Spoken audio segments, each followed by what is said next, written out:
Son las 7 de la noche, 5 minutos. Hay expectativa mundial por la posibilidad de acuerdos en medio del conflicto en Gaza. Egipto acogerá los diálogos entre Israel y Hamás, que a 2 años de escalar las tensiones son una esperanza para el fin de la guerra. Mientras Trump urgió a los negociadores a actuar rápido, el ejército israelí advirtió que los combates se reanudarán si fracasan los nuevos acercamientos.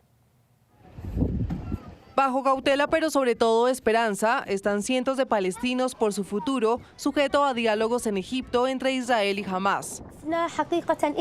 Nos preocupa de verdad que el acuerdo del que hablan fracase, porque cada vez que llegan a una solución, dicen se aclara una tregua y al final nos despertamos con una terrible pesadilla. En Gaza son las bombas, pero también el hambre una cruz diaria. Médicos relatan así las escenas con niños padeciendo un horror indescriptible. Lo más difícil ha sido con los niños, que sabes que están enfermos, inconscientes, sangrando, a los que tienes que anestesiar, sabiendo que no les queda ningún familiar vivo. ¿Y quién se los va a decir? Bajo la zozobra y miedo, los gazatíes tienen que sobrevivir, y así lo intentan. Abdul Salam busca leña en un vertedero de basura para cocinar. Vinimos aquí y no encontramos otro lugar, y este lugar huele mal. Hay mosquitos, moscas, cucarachas y por la noche perros. El primer ministro Benjamin Netanyahu aclaró que sus negociadores saldrán a Egipto este lunes. Trump urgió a las delegaciones a actuar rápido y elogió su plan de paz. Es un gran acuerdo para Israel, es un gran acuerdo para todo el mundo árabe, el mundo musulmán y el mundo entero. Pero la realidad es que en el cercado enclave nadie puede escapar. Esta es la gran peculiaridad de Gaza, ¿no? Estamos hablando de 2.100.000 o 2.300.000 personas que no pueden salir del territorio, no pueden salir ni por tierra, ni por mar, ni por aire. No hay un alto al fuego vigente en este momento, aunque sí se ha producido una suspensión temporal de ciertos bombardeos. De otro lado, 21 activistas españoles de la flotilla que llevaba ayuda para Gaza, interceptada por Israel, ya aterrizaron en Madrid. Procedían también de Portugal y Países Bajos. Algunos denunciaron malos tratos. 7 personas o más, armadas hasta los dientes, apuntándonos con los fusiles a nuestras cabezas. Mientras tanto, la operación israelí sobre el enclave continúa y el Papa León XIV hizo de nuevo un llamado por la paz en Medio Oriente. Confía en que pronto el sufrimiento quede en el pasado. En 2 días se cumplen 2 años del ataque terrorista de Hamás a Israel en el Festival de Música Nova, que dejó más de 1.200 muertos y 251 secuestrados. Una de las víctimas recuerda con el dolor, el horror que vivió durante más de 8 horas aquel 7 de octubre de 2023. Cientos de jóvenes fueron sorprendidos por una lluvia de cohetes y ráfagas de fusil.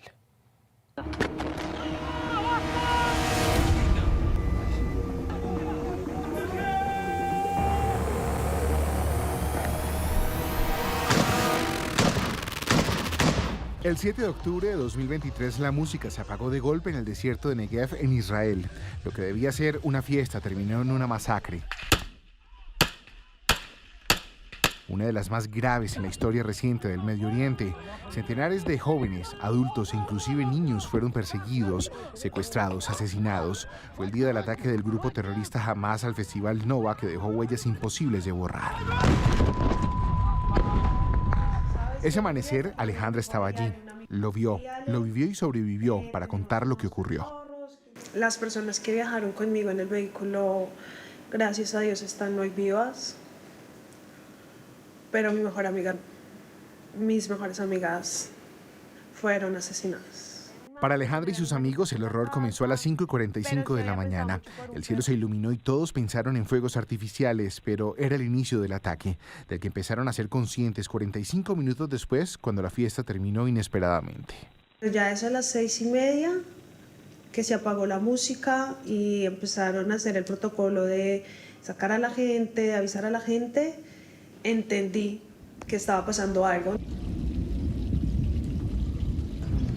Las ráfagas de armas de fuego rompieron la tranquilidad en el sur de Israel. Nadie sabía hacia dónde correr. El desierto, que horas antes era un refugio de baile de euforia, se convirtió en un campo de caza.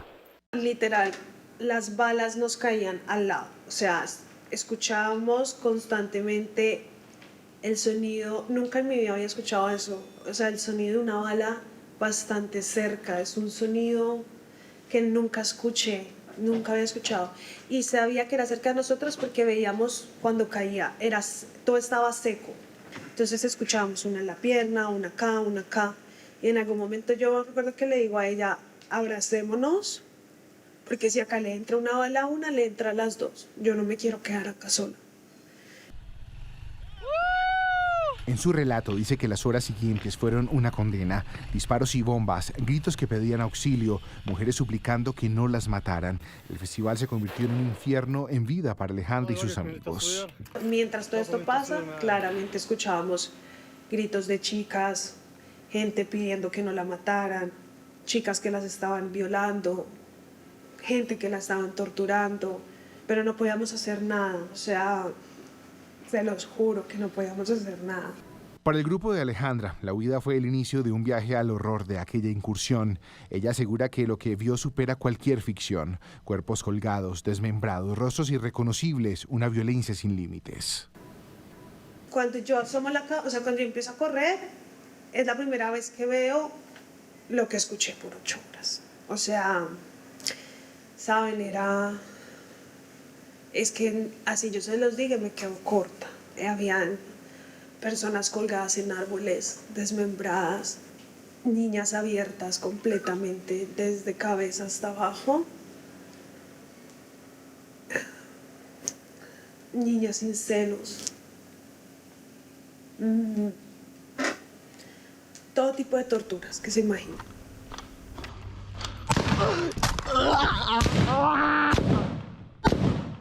Era demasiado, o sea, era algo que aunque yo escuché, realmente no me imaginé que hubieran hecho todo ese tipo de cosas que vi. Mientras nos montamos en el carro con todos, porque salió todo el grupo, empezamos nuestro trayecto a un lugar que se llamó Fakim, que era el más cercano, y siento que durante ese trayecto, ¿sabes? Mano aquí, cabeza aquí, piernas aquí. Les puedo decir que casi no vi cuerpos con ropa.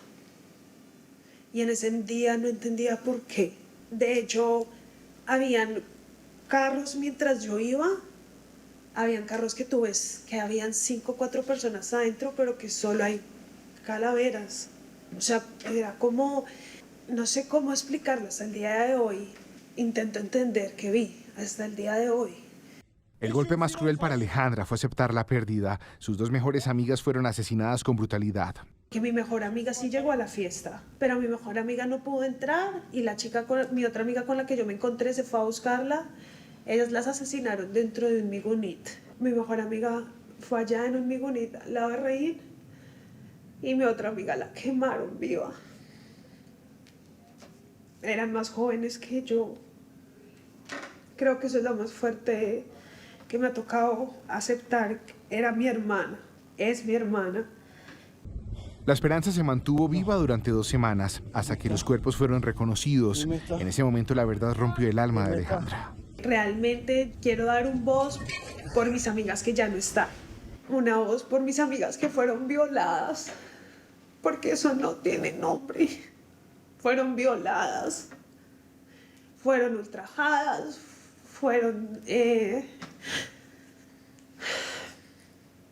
hicieron de todo. Y yo quiero que esto salga al mundo, porque así sea tan difícil para mí hablar esto, yo quiero que el mundo sepa que la violación se utilizó como una arma de guerra el 7 de octubre. No solamente contra mujeres, contra niños, mujeres, hombres y todo lo que había. Alejandra no es judía, por eso dice que el ataque no distinguió nacionalidad ni religión. Yo soy cristiana, pero igual eso fue un ataque a todo tipo de religión, persona, nacionalidad, absolutamente todo. Que no crean que eso fue un ataque a la comunidad judía o algo de rebelión. No, eso fue un genocidio. Eso fue un genocidio. Mataron a grupos de personas dentro de sus camas, casas, un grupo de personas que estaban en una fiesta descalzas, sin ropas. 2 años después, los ecos de la violencia de aquella mañana en el desierto aún resuenan. Las risas de un festival se transformaron en gritos y la música en silencio absoluto. Quienes sobrevivieron cargan ahora con recuerdos que no se borran, amigos que no volvieron, heridas que no cierran, y aunque cuida sus palabras, lo poco que dice para ella es una certeza.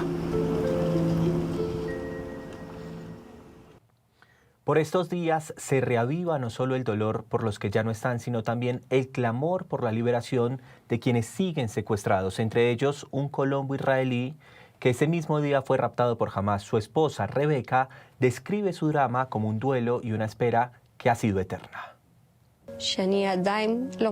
Para Rebeca la vida se rompió en dos la madrugada del 7 de octubre hace 2 años. Fue el día en el que le arrebataron a su esposo por una guerra que no era suya. La última vez que abrazó a Elkanah Buchbud, ciudadano colombo-israelí, fue justo antes de que él saliera rumbo al Festival de Música Nova en el que trabajaba como gerente logístico. Horas más tarde, en medio del caos del ataque de Hamás y antes de ser secuestrado, testigos dicen que intentó socorrer a heridos. Así recuerda Rebeca aquel último encuentro. Ese abrazo, el decirle que le deseaba suerte, el decirme que yo era su mundo y todo lo que él hacía era por mí, por nuestra familia. La sensación, fue una sensación tal cual como esa canción que dice, debí darte más besos las veces que pude, debí tomar más fotos las veces que pude, que hayan pasado 2 años y él en este momento no siga acá, que siga ese espacio vacío. Desde entonces, acompañada de su pequeño hijo, hoy de 5 años, no ha dejado de clamar por la liberación de Elkanah. Estuvo en manifestaciones, llamó la atención del presidente Trump e incluso viajó a Bogotá para pedir ayuda al gobierno de Colombia. Ya no sabe qué más puertas tocar, vive entre la angustia y el sufrimiento, pero se aferra a la esperanza de que algún día él vuelva a cruzar la puerta de su casa. Es la lucha del dolor. Es una lucha de esperanza, es todo el día levantarme con el signo de pregunta, ¿qué va a pasar hoy? ¿Qué va a pasar mañana? ¿Cuándo mi esposo va a regresar? Ha sido un tiempo demasiado difícil. Dice que aun cuando Hamás ha publicado videos como pruebas de vida, estos han sido tan dolorosos que el sufrimiento no se apacigua. Esto no es un duelo, esto es el duelo congelado, donde no hay un cuerpo. Está la ausencia, no sabes en cómo está, en qué situación está. Los 4 videos de supervivencia de mi esposo son terribles. Yo espero que mi hijo nunca tenga que ver esos videos. Así que ya es hora de que termine el dolor, ya es hora de que termine el sufrimiento. Es algo que jamás ha hecho con todos los videos que ha publicado de todos los secuestrados para hacer sufrir a las familias, para hacer sufrir a todo un país. De los 48 secuestrados que aún permanecen en Gaza, Elkanah es uno de los 20 que siguen con vida. El tiempo pasa, la incertidumbre y el dolor crecen, el agotamiento aparece, pero su lucha no se detiene. Nunca imaginé que llegáramos a este tiempo, o sea, el tiempo voló, pero el tiempo fue una eternidad, o sea, todo se cruza. Puedo creer que llegamos a 2 años y me hace falta su abrazo, me hace falta sus palabras, inclusive las discusiones. La esperanza nunca se ha ido, simplemente ella se apaga. Es una lucha entre la esperanza y el agotamiento o la desesperanza, en la que al final ninguna de ellas logra lo que yo siento en mi vida, en mi día a día, en mi entorno. No tengo opción de rendirme, tengo que ser la voz de mi esposo, tengo que seguir luchando. Ahora que con la posibilidad de un acuerdo se asoma una luz de esperanza para tener a su esposo de vuelta, Rebeca no deja de pensar en cómo será ese reencuentro. Y esto va a ser el comienzo de algo muy bonito, un renacimiento de una familia, poder volver a abrazarlo, decirle que ya por la prueba más difícil de su vida la ha superado, porque después de esto no tenemos por qué quejarnos más en la vida. El 17 de este mes, Elkanah y Rebeca cumplirán 7 años de casados, un nuevo aniversario que esperan celebrar juntos y en libertad, para dar así la bienvenida a un nuevo renacer en su vida. Y que en el momento que regrese a ver a su hijo, que creció, que lo esperó, su esposa firme, que toda su familia luchó por él, que todos sus amigos, familiares, conocidos, todo, inclusive el mundo. Porque Rebeca no lucha sola, agradece infinitamente ese abrazo invisible del mundo entero que la sostiene. Tras este ataque, Israel desató su furia y su arsenal contra la Franja de Gaza, donde asegura acabará con Hamás sin discriminar hogares, centros de salud, refugios y ningún tipo precisamente de víctima. Una agresiva operación militar que también obligó al desplazamiento de miles de palestinos de sus hogares. La respuesta de Israel ha sido desde la furia y sin piedad. Contra casas,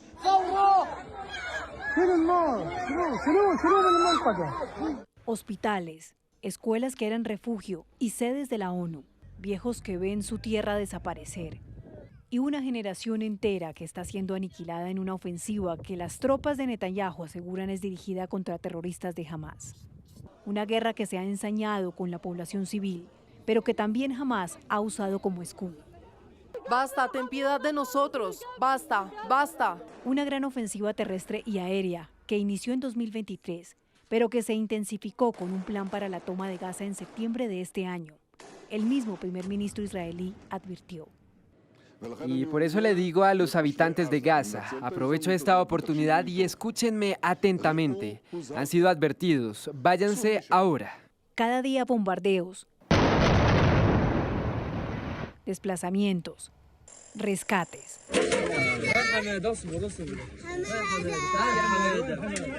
Familias incompletas. Y el dolor profundo. Hospitales que no dan abasto con la atención médica, tampoco con los implementos necesarios ni medicinas, mucho menos infraestructura, pues los centros de salud han sido blanco de ataques, donde Israel asegura se refugian militantes de Hamás. Desde el 1 de septiembre, 4 hospitales en el norte de Gaza y la gobernación de Gaza se vieron obligados a cerrar. Esto eleva el total de hospitales en funcionamiento en Gaza a tan solo 14. El ejército israelí dice controlar el 40% de la ciudad de Gaza, ubicada en el norte de la franja, y que su objetivo es tomar en su totalidad para acabar con Hamás y liberar a los rehenes cautivos. Y según datos de la Oficina de las Naciones Unidas para la Coordinación de Asuntos Humanitarios, gran parte de la Franja de Gaza está bajo control israelí, sujeta a órdenes de evacuación, de acceso prohibido o militarizada. Desplazamientos masivos de los gazatíes a medida que los ataques arrecian. Se van de sus hogares, otros desde el mismo lugar al que llegaron desplazados. Me desplazaron unas 11 veces, 7 de ellas en el norte. Después de dejar el norte, me desplazaron a Han Yunis, luego a Rafah y así a otros lugares. Cada desplazamiento era una huida de la muerte bajo el fuego enemigo. Sentíamos que el alma nos abandonaba. Cargas a tus hijos, los abrazas y corres. Ni siquiera llegas a ver lo que hay detrás de ti. Sin techo, hacinados en los campamentos improvisados, blancos también de constantes ataques. Bloqueos de principales cruces fronterizos con otros países como Jordania, vital para acceder a medicinas o atención médica. Pero los palestinos están presos en el mismo lugar que los vio nacer. 7 de la noche, 23 minutos. La tragedia de la guerra no es lejana a los niños, quienes en la devastada Gaza no solo mueren de hambre, sino también son alcanzados por los bombardeos. El dolor es agonizante para los palestinos que a diario lloran a sus muertos y sufren al tener que huir sin descanso a un lugar incierto. Entre los escombros, cada grito es un corazón que se rompe. Los ojos de ese padre reflejan lo que todavía se niega a aceptar. Su niña, su única hija, es ahora otra víctima de la guerra. La buscaba bajo un cúmulo de piedras y ruina, pero ya era tarde. No estará más a su lado.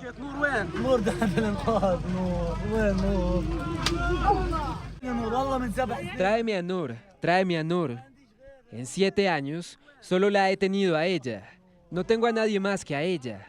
Noor está bajo los escombros. ¿Dónde está Noor? La pequeña tenía 5 años y fue alcanzada por un ataque aéreo israelí contra un edificio residencial. Aunque llegó la ambulancia, no había nada que hacer. Esta realidad no es ajena a la de otra palestina, para quien el mundo se detuvo cuando le pusieron en los brazos a su bebé, pero sin vida.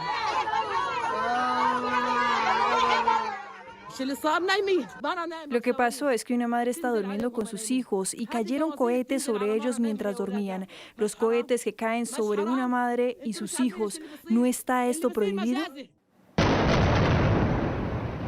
Una investigación publicada por la revista británica BMJ, basada en las experiencias de 78 trabajadores humanitarios, catalogó entre agosto de 2024 y febrero de 2025 más de 23.700 lesiones traumáticas y cerca de 7.000 heridas por armas en adultos y niños. Mientras tanto, los desplazados hablan de sus luchas y esperanzas. Si llueve, las alcantarillas se inundarían sobre nosotros. Esto es diferente a los insectos. Y los niños tienen granos, fiebre y alergias debido a las aguas residuales. Este no es un lugar para que humanos y niños vivan. El sufrimiento embarga también a quienes se han salvado de los bombardeos. El terror domina, sea de noche o día. Esta mujer sostiene a su nieto en un momento en que la vida la pone a prueba de nuevo. Encontramos a mi hija, a su marido y a sus hijas en pedazos y sacamos a este niño de un pilar entre los escombros. Tu padre y tu madre se fueron y te abandonaron, querido. Y los pequeños que sobreviven cargan su propia cruz para salir adelante. Algunos menores han tenido la suerte de recibir tratamiento en el exterior. Según la ONU, la guerra ha dejado 21.000 niños con alguna discapacidad. Bombardearon el lugar contiguo a nosotros, llamado Restaurante Merán.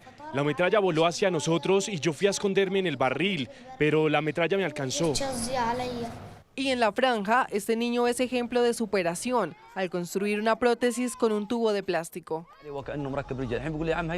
Recuerdo cuando hizo la prótesis por primera vez y la usó.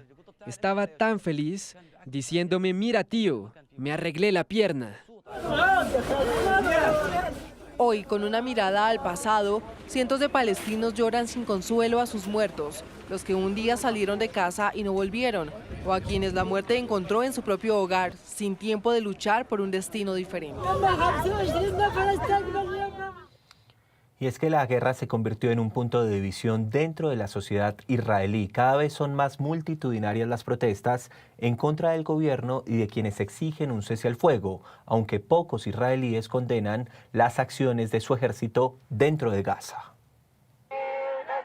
Desde que inició la guerra, Yehuda Cohen sale todas las semanas a las calles a protestar. Su hijo fue secuestrado aquel fatídico 7 de octubre. Todos los días mi hijo sufre en el túnel de Gaza, así que no importa qué día sea, los fines de semana no importan, estamos protestando. Como Yehuda, ya es costumbre para muchos israelíes manifestarse, principalmente los sábados durante el Shabbat, el día sagrado de descanso de los judíos. Ciudades como Tel Aviv, Jerusalén, Haifa, entre otras, se llenan de manifestantes. Piden un acuerdo para acabar la guerra y muchos critican las acciones de Netanyahu. Según la más reciente encuesta realizada en julio por el medio local Canal 12, el 74% de los israelíes apoya un cese al fuego en Gaza, una cifra que ha cambiado con el tiempo. En octubre del 2024, un 53% de la población aprobaba esta idea. Un año antes, en 2023, la cifra correspondía tan solo al 17%. Queremos mostrar a los líderes mundiales que existe un amplio público israelí que está en contra de la guerra, que apoya la paz y que está a favor de un Estado palestino. Y es que la guerra se ha convertido en un tema de división entre familias y amigos. Aunque para muchos es necesario un acuerdo, no todos en Israel condenan la masacre. El Instituto para la Democracia de ese país aseguró en una encuesta que el 79% de los israelíes judíos están poco o nada preocupados por la situación humanitaria en Gaza y creen que su ejército está haciendo lo correcto en terreno. Tan solo el 6% respondió que la guerra debe terminar debido al gran costo humanitario. Y del otro lado están los israelíes árabes. Constituyen aproximadamente el 21% de la población. Se trata de la minoría étnica más grande del país y muchos sufren de discriminación. Hay también persecución, especialmente de ciudadanos árabes en Israel, pero también de los judíos demócratas como yo. Por ejemplo, cosas que gente perdieron su trabajo, por ejemplo, porque escribieron algo en el Facebook o X. Pero las divisiones no son solo en la sociedad civil. Algunos militares se oponen a la idea de ocupar Gaza, entre ellos Dan Garbirieli. Como muchos de sus compañeros, cree que la guerra solo beneficia a Netanyahu, quien antes del conflicto enfrentaba múltiples procesos legales. Una guerra debe tener un propósito estratégico y esta guerra no tiene otro propósito estratégico que preservar la coalición de Netanyahu. El diario Times de Israel asegura que hay una oleada de suicidios al interior del ejército, motivados por el estrés postraumático de la guerra, que incluye ver escenas muy sangrientas y la pérdida de sus compañeros. Además, organizaciones independientes aseguran que solo en septiembre del 2025, 3.000 reservistas se negaron a luchar en Gaza y prefirieron refugiarse en el exilio. En Israel prácticamente todos los adultos son potenciales soldados y el servicio militar de 3 años es obligatorio para hombres y mujeres. Por su parte, la oposición acusa a Netanyahu de querer perpetuarse en el poder, a pesar de llevar 17 años al mando en 3 periodos distintos. Proyectos de leyes para, por ejemplo, abolir la independencia del sistema de justicia y de la prensa. Y hay mucho más ejemplos que los derechos civiles y políticos básicos dentro de Israel. El gobierno quiere abolir y parte de eso ya abolió. Y, por ejemplo, hay otro proyecto de ley que ya pasó el primer fase y necesita 3 más, y si va a pasar es para abolir nosotros y todos los partidos árabes de participación en las próximas elecciones. Muchos israelíes creen que así haya un acuerdo, se necesitará de varias generaciones para recuperarse de las divisiones sociales y políticas en medio de un ambiente de tanta hostilidad. Y en medio de la tragedia del pueblo palestino está la lucha por conseguir el reconocimiento de su Estado por parte de la comunidad internacional. Si bien ha tenido un logro importante durante las últimas semanas, aún la oposición de países poderosos y el expansionismo de Israel a través de asentamientos obstaculiza que Palestina pueda convertirse en un Estado. Fue un aplauso prácticamente unánime, que refleja la posición mayoritaria en Naciones Unidas, 157 países que reconocen al Estado palestino. Eso representa al 81% de la organización y con reconocimientos notables recientemente, como el de 2 miembros permanentes del Consejo de Seguridad de la ONU, Reino Unido y Francia, que en el marco de la Asamblea General dejaron claro que es momento de formalizar el Estado palestino. El reconocimiento de los derechos legítimos del pueblo palestino no menoscaba en nada los derechos del pueblo de Israel que Francia ha apoyado desde el primer día y cuyo respeto se compromete tanto, precisamente porque estamos convencidos de que este reconocimiento es la única solución que permitirá la paz para Israel. Pero aun cuando hay un amplio respaldo internacional, la realidad para que exista un Estado palestino depende en gran parte del país más poderoso de este mapa, Estados Unidos. Para que un Estado tenga reconocimiento pleno en Naciones Unidas y derecho a voto, requiere que haya una aprobación por el Consejo de Seguridad de Naciones Unidas, donde Estados Unidos es miembro permanente y tiene poder de veto. Y el presidente Trump ha dejado clarísima su postura. Ahora, como para promover la continuación del conflicto, algunos miembros de este organismo buscan reconocer unilateralmente un Estado palestino. Sería un premio demasiado grande para los terroristas de Hamás por sus atrocidades. Aún más inflexible es Benjamín Netanyahu, primer ministro de Israel. Darle a los palestinos un Estado a 1,5 kilómetros de Jerusalén después del 7 de octubre es como darle al Al-Qaeda un Estado a 1,5 kilómetros de la ciudad de Nueva York después del 11 de septiembre. Pero además del veto de Estados Unidos, también hay otra talanquera para el reconocimiento del Estado palestino: los asentamientos judíos en Cisjordania y en territorios que en teoría harían parte de un Estado palestino. Se estima que son cerca de unos 700,000 colonos que habitan en estos asentamientos. En Cisjordania, a un nivel inferior, observamos algo similar, una expansión de los asentamientos que dificulta cada vez más la viabilidad de un Estado palestino. A pesar de esto, creo que el reconocimiento por parte de tantos países, el reconocimiento de que esta es la mejor manera de avanzar. El 2025 ya es el año en el que mayores permisos de construcción se han autorizado, con más de 23.000 unidades de vivienda en asentamientos. El proyecto más reciente es el E1, de 3.400 unidades, que fue objeto de discusión en el Consejo de Seguridad de Naciones Unidas. El avance del plan E1 es un acontecimiento calamitoso. Si se implementa, cortará efectivamente la conexión entre el norte y el sur de Cisjordania, socavando aún más la cercanía continua de un Estado palestino independiente y soberano. La ocupación del territorio por parte de Israel dificulta la aplicación de definiciones de Estado contempladas en la Convención de Montevideo de 1933, que especifica que un Estado debe tener delimitado su territorio, una población que habite permanentemente en él, un gobierno y capacidad de entrar en relaciones con los demás Estados.